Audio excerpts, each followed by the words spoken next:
Have you ever stepped into a place where you felt the hair on your neck stand up as soon as you walk in?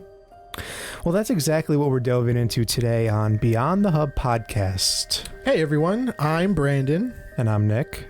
We're back for another round of Nick's Paranormal Investigations, episode 2. Alright everybody, so get ready for a story that hits close to home. You know how some places just have that spooky reputation?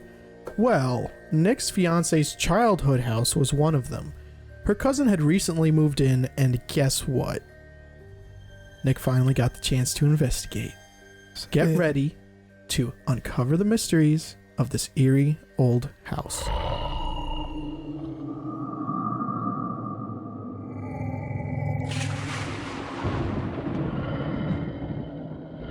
From the moment we stepped foot in that house, it felt like all eyes were on us. And without hesitation, I kicked off the investigation, that rhymes, by taking an overall reading of the entire house, using my trusty EMF detector alongside her cousin Phil. And if you're curious about what an EMF detector is and various other devices used during Nick's investigations, you can check out yesterday's episode for a comprehensive breakdown. Okay. So, what was your initial impression of the house as you started the investigation there, Nick? It definitely had a creepy vibe to it. Like I said before, I don't like going in knowing about things, but it just gave off a weird vibe there as well. Vibes, man. Yeah. Creepy vibes. Tons of different kinds of vibes. And I've learned to always vibes. Trust my gut. Absolutely. Yeah. Well, all joking aside. Yeah. Trust your gut. Your gut.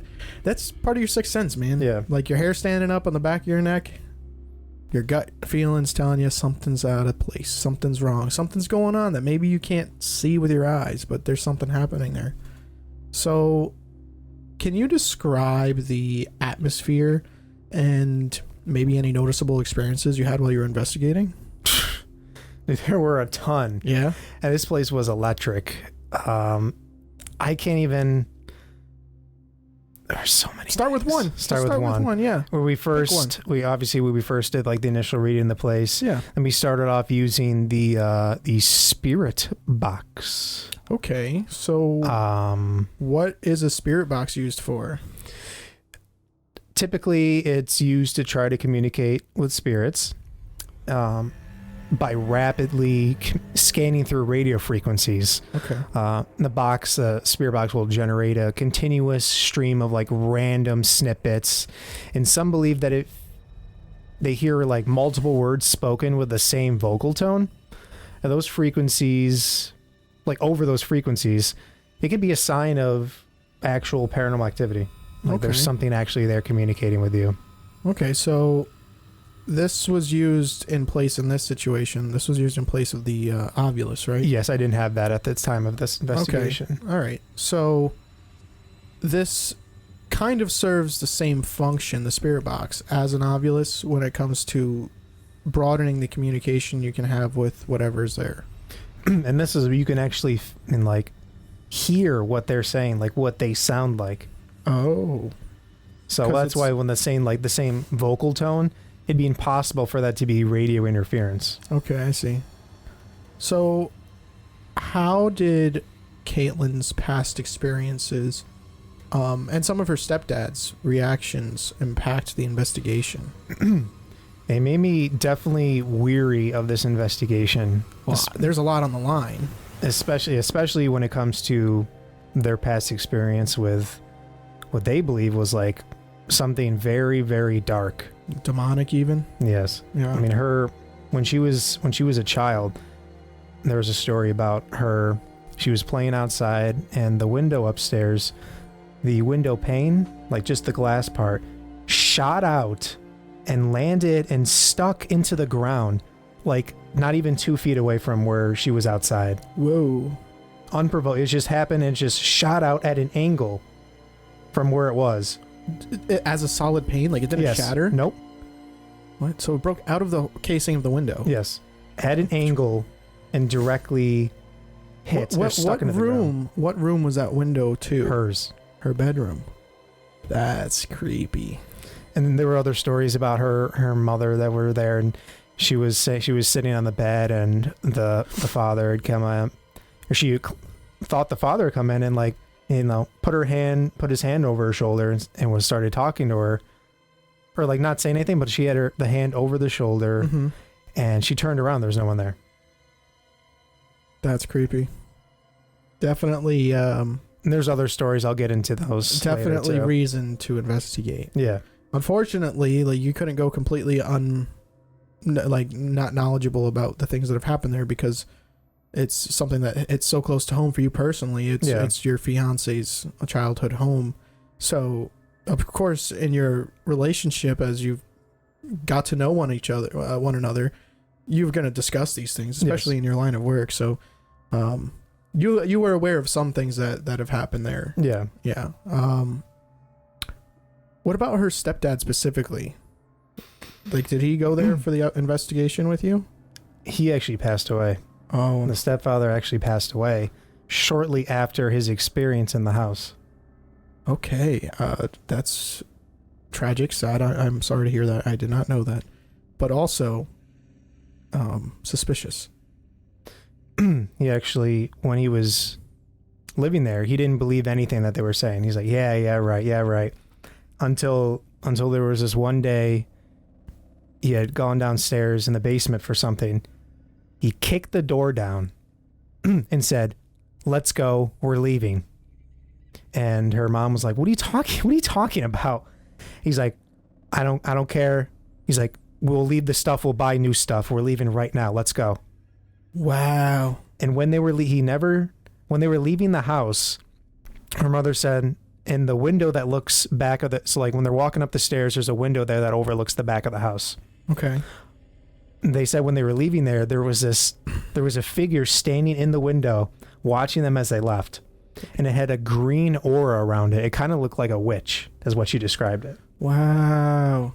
So did her stepfather describe what he saw that like prompted him to say, "We're getting out of here"? He never did. He actually developed cancer while living in the house, and he never told anyone about what he saw. But after he passed away months after.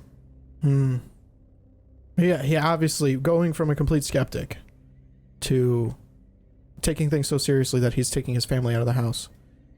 Something had to really disturb him. I'm wondering if it was the same entity that showed itself in the window that he saw, but he never told anyone. So who saw that entity while they were leaving? Was that... It was her mom. Her mom? Yeah. Not her? No.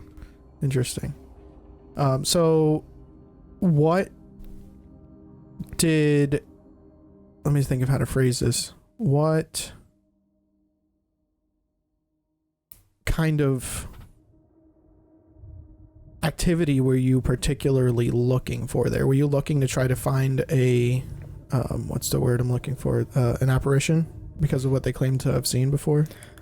I mean, that's like the crown jewel of any investigators. Like that's their dream to catch. I'm just going in. I go in with an open mind every time. Okay. Whatever's gonna happen will happen. Okay. And again, you were using an EMF detector and a spirit box. Had an EVP, like a recording device, and then our night vision cameras and normal camera. So what responses were you getting on the spirit box and the EMF? I remember you said it spiked with the EMF, right? Mm-hmm. Okay, what kind of responses were you getting on the spirit box? The most intelligent responses of any place I've ever been to. Really? Ever. Using the spirit box? Using the spirit box. Okay. It was responding to us intelligently to what we were saying. There's even a point where I felt something tug on my back. And I was like, "Oh, something just grabbed on my back." And what came through the spirit box was, "I did." It sounded like a kid? It sounded like something. And then like you'll see in the video where I say, "Who are we communicating with right now?" And literally it said, "Lucifer." That would have made me GTFO. Yeah. Like, though I do strongly doubt that Lucifer is in upstate New York. In upstate New York specifically. Like, I'm sure whatever he's doing, he's working on a grand scale for all of humanity across the world. He's not just chilling in a house in upstate New York. But, maybe it's one of Lucifer's minions, hanging out around there being like, I'm going to pretend to be the big guy. Could be. But that still, if I was there, I would have been like, nope, that's it. I'm out. And the activity gradually got more dramatic too later on. So how many investigations did you do there? I say we went there twice during that span of time. I think within like 2 days. Okay. So from the start of day 1 to the end of day 2, things continuously increased. Escalated. Yeah. So it picked up day 2 where you basically left off the end of day 1 and just kept going.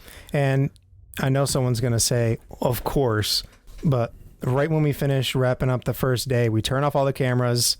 And there was this like little tiny baseball bat for a kid because he has kids. It was on the table. It had been there the entire night. It was in the middle of the table. It literally went all the way against the wall and then fell. So it shot from the table straight through the air, hit the wall, and then fell. Like somebody carried it. Yeah. Across the room quickly. Interesting. That was insane. We both witnessed it. I don't think wind does that. Especially in a house. I've never seen wind blow around a baseball bat, man. Even on a windy day outside. Like, it just lays there. He actually called me, too, later that night. Because I came back. He's like, are you still around? I was like, yeah, I'm not too far away. He's like, I'm upstairs in the room where it said Lucifer. He's like, the door literally just popped off the hinges. Wow. So it was aggressive activity. I don't think they liked that you were investigating. I don't think they wanted to be exposed. Whatever it was. I'm saying they as if there's multiple. Maybe it's just one entity. Yeah. But I don't think they or it really appreciated that. Because they were... No, I just noticed there was like a weird light on the door over there. Like on the closet door. It didn't appreciate that.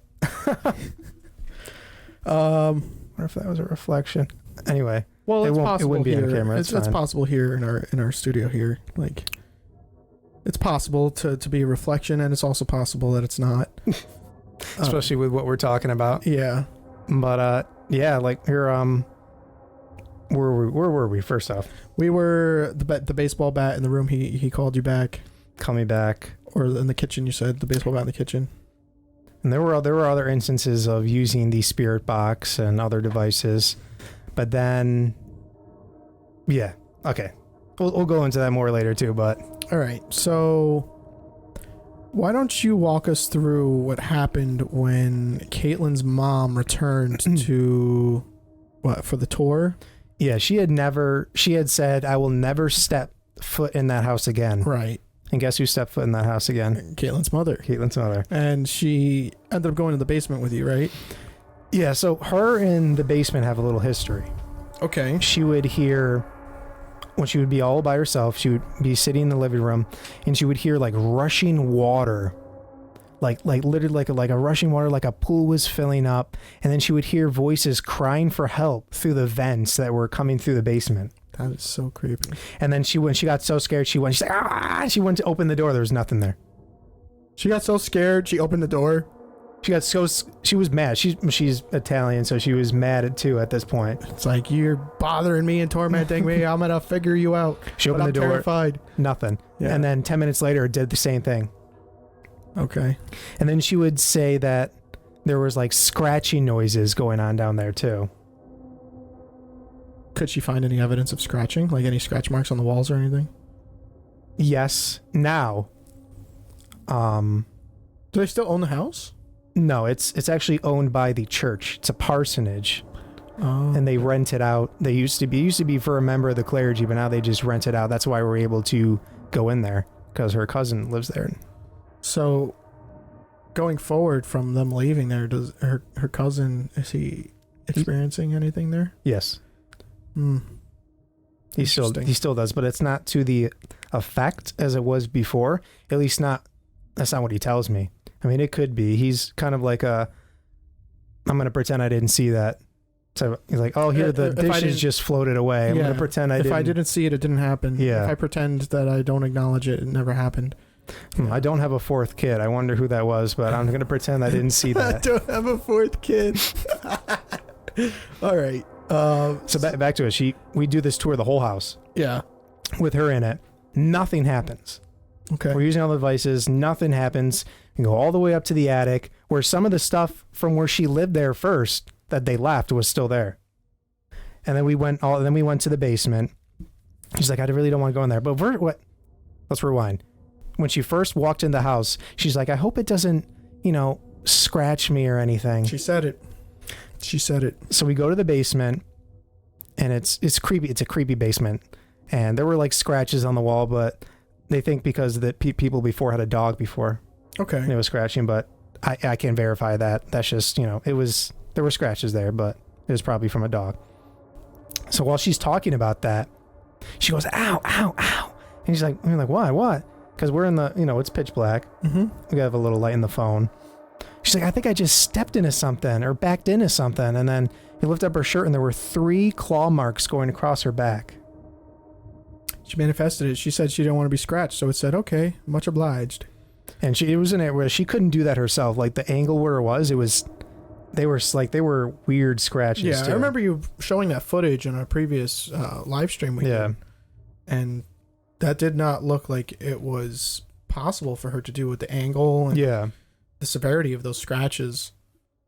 So besides that, what was some of the other specific paranormal activities or like paranormal phenomena that you encountered during your investigation? That was like the culminating event.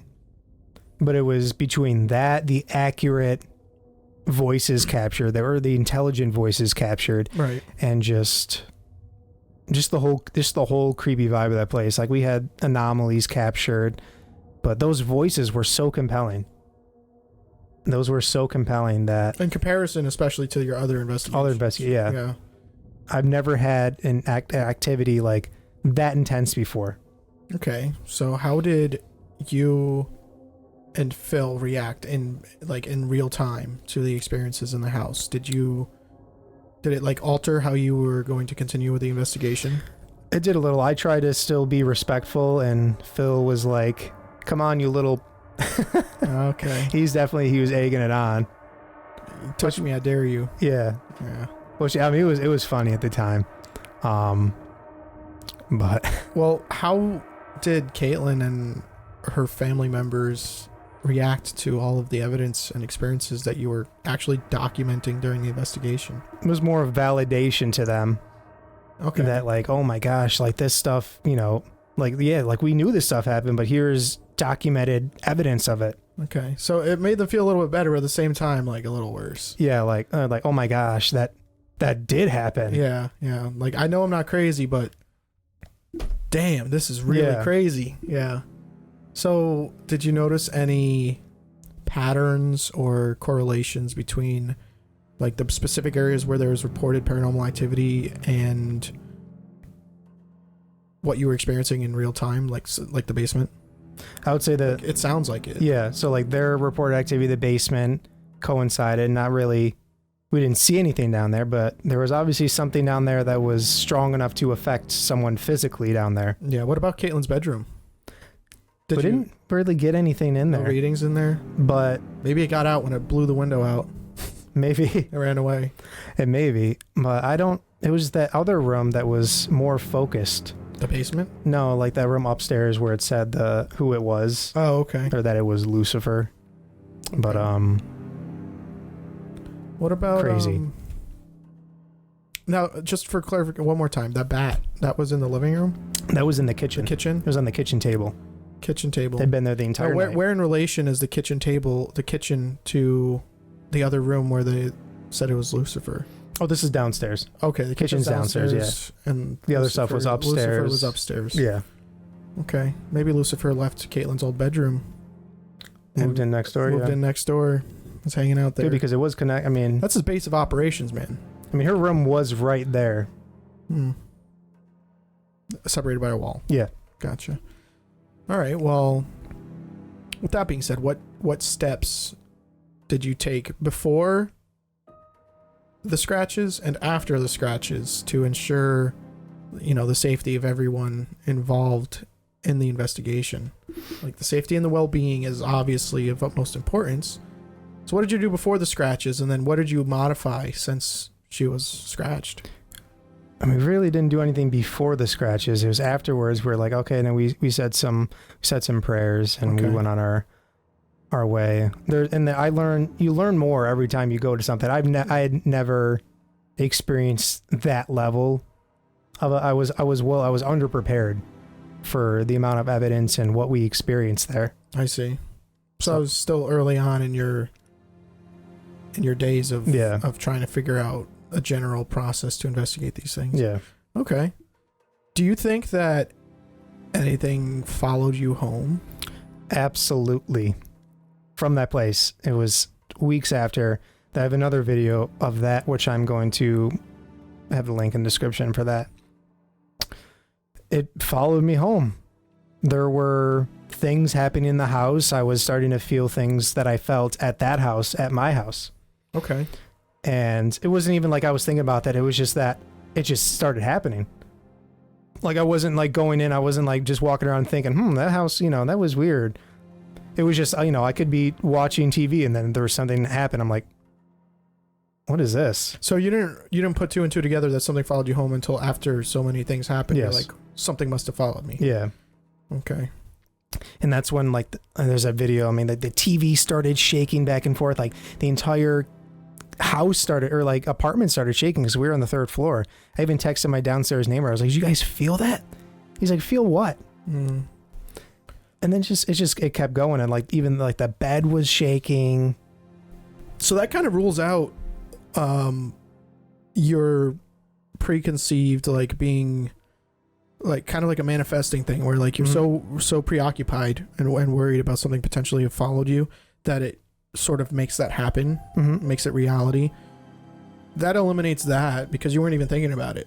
It's just like, okay, go, I did my investigation, it's time to carry on my life, in my house. And then all of a sudden things started happening and you're like, these weren't happening before, they're happening now.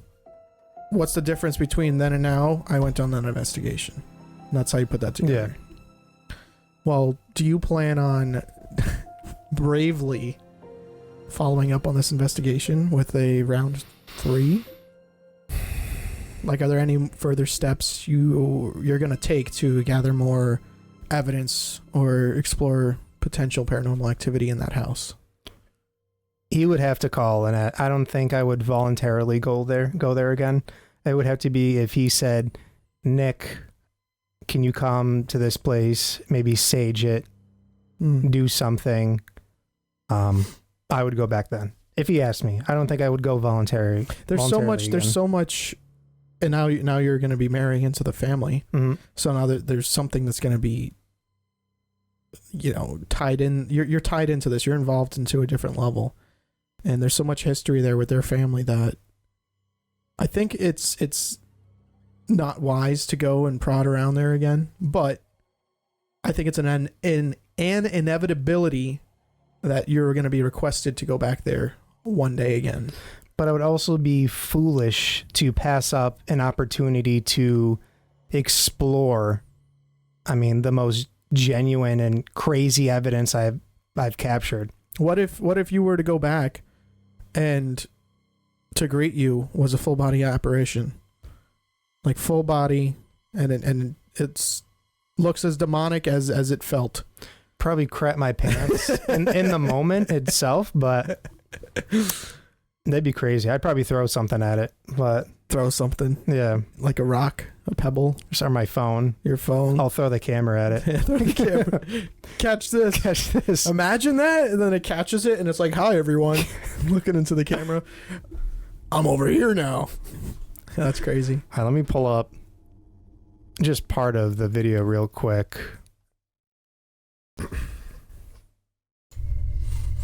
Just explaining what a parsonage is, church house. There was an interview with her mother in the beginning.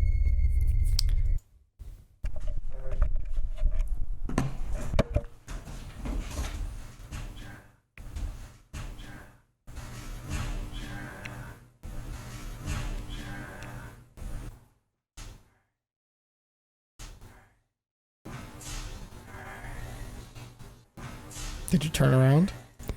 We didn't hear this in the moment. Oh. These were on here. Gotcha. This was muted. If you see it playing, it was just muted. I don't know why it was muted for then, but I don't think I connected. I don't think I turned it on yet. Okay. Like the speaker, because it's connected to the speaker on the bottom here. You'll know. Yeah, here's the spirit box. Is that you? The bump's up to 36. Look at that. 39. That is huge. You'll see in the next segment how crazy numbers. And the key thing about this is that the EMF goes up in correlation with the words that come through. Yes. Yeah. 39. What do you test? Is that you? Speak through this device.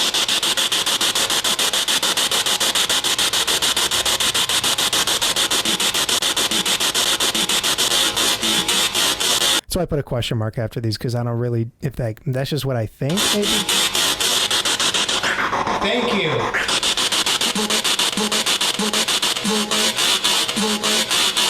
You're welcome.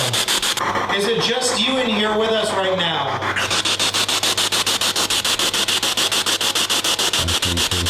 That's him. Just say yes or no.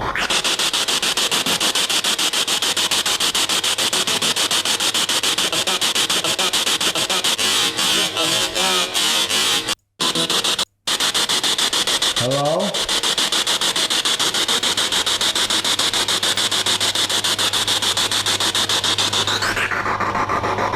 Can you come back and speak with us?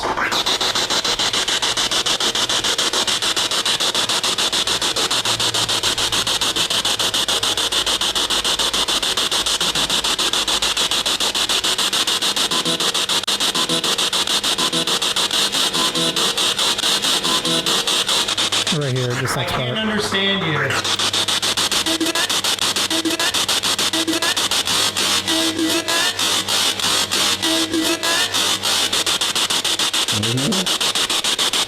What was that? Is that what it said? Don't be afraid to talk to us.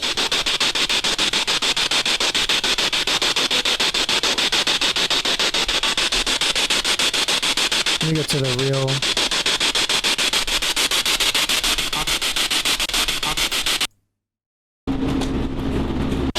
Finally, it's like pull down my shirt.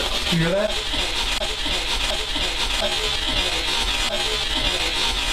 Oh, I did.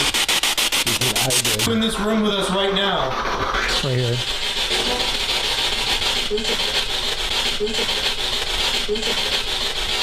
That is the most clear. And that same tone was repeated so much throughout the investigation. And everything you just showed, that is the most clear. Yeah. And no, there's way more clear responses, but that itself was so clear. I'll give you a brief view of like when she lifted up her shirt here. Wait, Yeah, fucking right. Oh, there we're getting canceled. No, let me see it real quick. Here, shine the light right It here. is, like claw marks. No. That's deep. Did you do Yeah. that? Wait, pull your shirt out a little more. Yeah. Did you hear those footsteps? They were their kids' home. They had just gotten Oh. home at that time. It's like those are some pretty intense footsteps. And then there's another video of where it happened. You're gonna the put stuff. in the description? I'll put that in the description Okay. of like this when it started happening at my house. Awesome. All right. Well, with all of that being said, the exploration continues, and we cannot wait to have you back for more revelations. We love hearing your questions and theories, so please keep them coming. And be sure to tune in to episode 3 to conclude this week's 3-part series tomorrow at 5 p.m. Eastern Standard Time. And for those of you who are new here, check out our latest videos where we attempt to unravel other mysteries. Make sure to stay curious and keep seeking the truth. The link will be in the description for those videos, by the way. Oh yeah, and thank you for being a part of the Beyond the Hub family. Don't forget to like and subscribe. And once again, this is Beyond the Hub podcast, where the realms of the paranormal and conspiracies collide, and the truth is waiting to be unveiled. We'll see you next time. Take care, everyone.